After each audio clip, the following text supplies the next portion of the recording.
என்ன நம்பவே மாட்றீங்க. நானும் எவ்வளோ சொன்னேன். நான் பொய் சொல்றேன்னு சொல்றீங்க. அதனால வெயிட் போட்டு காட்டுறேன். இன்னைக்கு நான் எவ்வளோ ஆர்டர் வந்து முடிக்கிறேன்னு சொல்லிட்டு.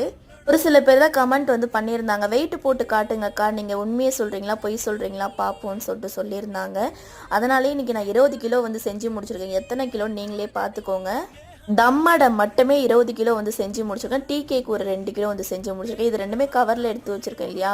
நம்ம சப்ஸ்கிரைபர் ஒரு 2-3 பேர் வந்திருக்காங்க. அவங்கள்ட்ட கொடுக்கணும். அவங்க 2 கிலோவாக கேட்டிருக்காங்க. அதில் மொத்தமாக 2.5 கிலோன்னு இருக்குது. மொத்தம் 5 கிலோ இருக்குது அதில். இதை ஸ்டார்டிங்லேயே நான் வீடியோவில் போட்டிருக்கலாம். நான் எத்தனை கிலோ முடிக்கிறேன் அதை வெயிட் போட்டு காட்டியிருக்கலாம். ஏன் நான் வெயிட் போட்டு காட்ட மாட்டேன்னா அந்த டைமில் சமையல் வேலை எதனா பார்த்துட்டு இருப்பேன். வீட்டுக்கார் செய்ய அப்படியே பேக் பண்ணி வச்சிருவாங்க. அதுக்குன்னு வந்து தனியாக வந்து ஃபுல்லாக வெயிட் போட்டு காட்டணும்னா அந்த பாத்திரம் இருக்குது இல்லைங்களா, அது வந்து தம்மடை வந்து ரெடி பண்ணுறது. அதை வந்து ஊற போட்டிருப்போம். ஈவினிங் தான் வேலையெல்லாம் முடிச்சுட்டு வாஷ் பண்ணுற மாதிரி இருக்கும். அதை வாஷ் பண்ண ரொம்ப நேரம் ஆகுங்க. அதனால ஒரு சில காரணத்தால் மட்டும்தான் வந்து வீடியோவில் போடல. இதுக்கப்புறம் நான் உங்களுக்கு காட்டுறேன்.